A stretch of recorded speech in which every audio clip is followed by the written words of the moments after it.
E aí galera, tudo bem? É o seguinte, nós vamos agora para a história, o sétimo ano aí. E história nós vamos pro capítulo 5. E aí eu vou passar ele todo. Não é muito difícil, não é um capítulo enorme, não tem conceitos complexos, tudo bem? Então dá pra gente falar sobre o conteúdo de uma forma mais tranquila. E eu pedi as atividades todas que vão surgir no capítulo até a página. Dá uma olhadinha aqui para não cometer um erro. Nós vamos até, galera, a página 97, tudo bem?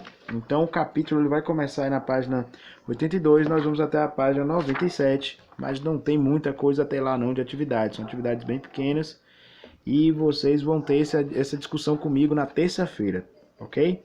Nós vamos discutir tudo o que está aqui presente no capítulo e aí nas grandes navegações o início aqui já é legal vocês lerem. Isso daqui hoje é um navio que carrega mercadorias, né? Então essas mercadorias elas são levadas aí em contêineres, em navios cargueiros. Mas o mercantilismo ele começou também.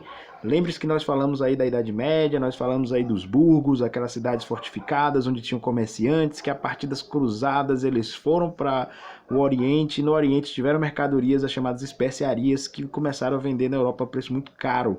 Ganharam fortunas com isso, porque vendiam para a nobreza feudal, e aí eles passaram a se tornarem sujeitos ricos e que queriam cada vez mais fortalecer esse comércio. Surgiram cidades que ficavam totalmente voltadas para o comércio e teve uma elite muito forte, principalmente as cidades da Itália, que é onde teve o renascimento cultural também. Graças a esses comerciantes enriquecidos, financiavam artistas, a exemplo de Leonardo da Vinci. Mas o que acontece? A burguesia ela vai se transformando num grupo social com poder econômico. Eles vão fazendo uma mudança no eixo de importância dos senhores feudais para o comércio, os comerciantes, os burgueses. Os burgueses vão apoiar o rei, que vai dar cada vez maior prioridade para a burguesia, e a burguesia financia o rei. Isso faz um círculo onde cada vez mais eles têm um incentivo pelo governo.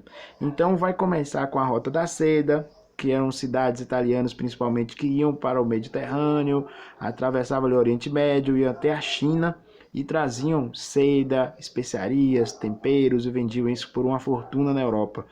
Mas o que acontece? Em alguns momentos vão surgir os povos árabes, vai ter as cruzadas, depois vai haver também a conquista de Constantinopla, que era o Império Bizantino. O comércio por terra ficou mais difícil e mais caro de ser feito por conta do conflito com os muçulmanos, com os árabes. E aí novas formas de tentar chegar ali na Ásia, que eram conhecidas como Índias, nas Índias foram tentativas, né? Foram feitas.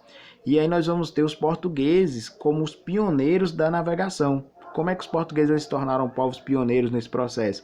Eles vão ter um estado que vai se centralizar primeiro. Então o país Portugal é um dos primeiros a surgir na Europa. E isso vai fazer com que o rei invista nessas expedições marítimas. Então a ideia deles era justamente transformar o país numa potência marítima para conseguir chegar nas Índias, para pegar a mercadoria que tivesse lá e vender isso a um preço muito caro, e o rei, a coroa portuguesa, ia ganhar muito dinheiro com isso. Então eles começaram a ter uma ideia de tentar chegar nas Índias contornando o continente africano. É a tentativa dos portugueses de fazer isso. Eles vão conseguindo cada vez mais. Só que isso não seria possível se não fosse a tecnologia, as tecnologias náuticas de navegação. Então vocês vão dar uma olhadinha aí e vão perceber quais são essas tecnologias a serem feitas. Mas aí eu vou querer a atividade da página 85, vocês vão responder. Vai ser aí sobre as expedições, as tentativas dos portugueses de chegar ali nas Índias contornando, né? E as Índias nós conhecemos hoje como se fosse o sudeste da Ásia. Ali estariam grandes potenciais de enriquecimento, como pedras preciosas, as especiarias, produtos que eram muito raros na Europa. Então os comerciantes queriam muito isso. Então vocês vão responder essas atividades, vão falar lá sobre a queda de Constantinopla também, que foi tomada pelos muçulmanos e na época era um povo, era um reino que era o chamado Império Turco Otomano, que vai conquistar aquele território. Mas Isso daí é só o início, tá bom? Quando os muçulmanos conquistam aquela região, aí os povos, os europeus vão tentar chegar em algum outro local, circular a região, né?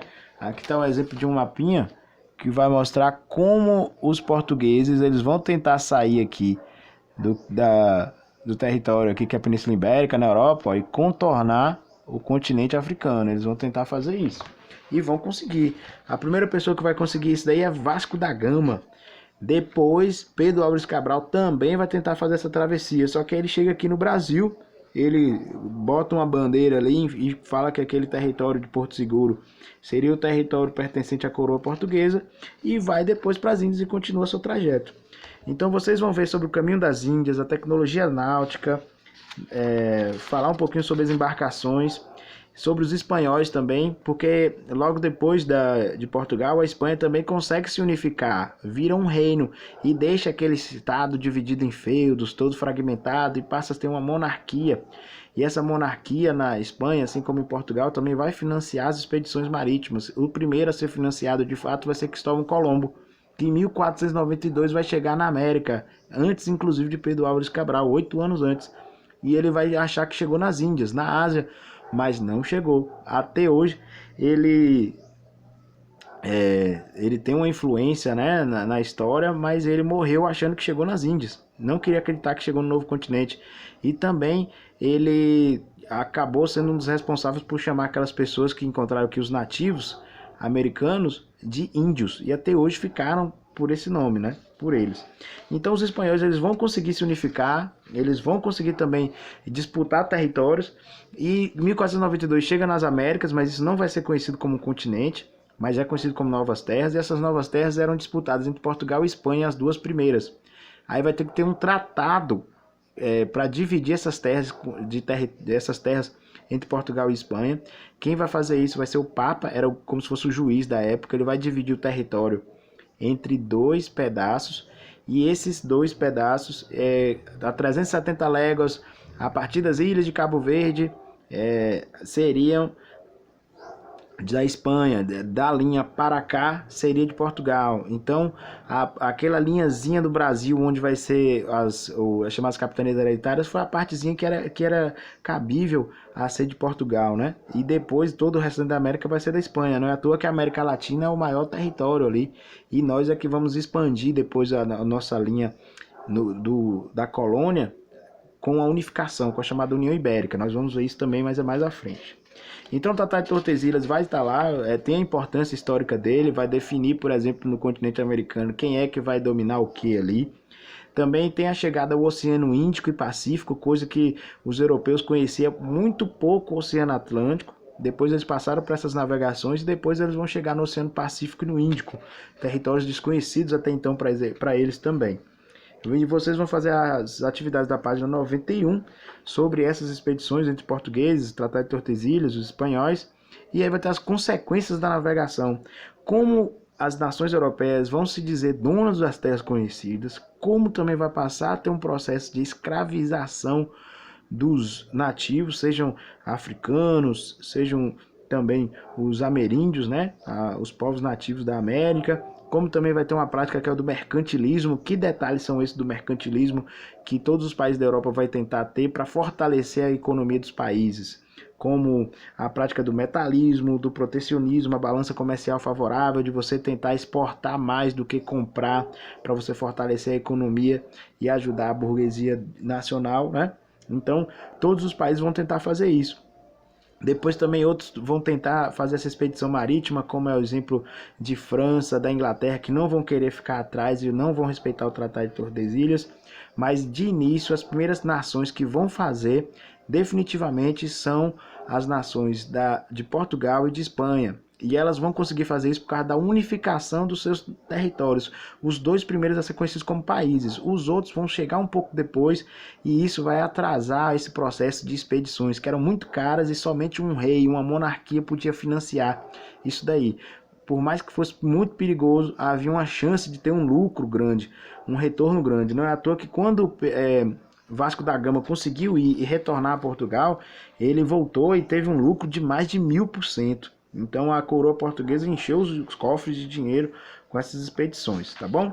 Então o mercantilismo, vocês vão dar uma estudada nisso e vão fazer as atividades aqui da página 95 e 96. Aí tem a questão, na 96, né? Tem a questão 1, que é a análise de duas imagens só.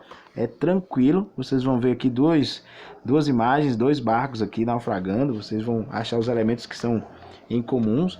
E aqui também vocês vão fazer uma análise de duas imagens, que é dois tipos de mapa, ó.